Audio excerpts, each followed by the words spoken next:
Getting the smell of campfire out of your clothes can be easy. Here's a few steps that you can follow. Number 1, air them out. First, hang your clothes outside.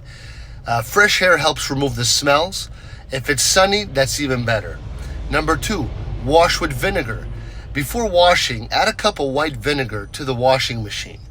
Vinegar helps break down the smoky smell. Number 3, use baking soda. You can also use half a cup of baking soda to the wash. Baking soda is great at absorbing the odors. Number 4, wash normally. Then wash your clothes as if, normally as if you would with detergent.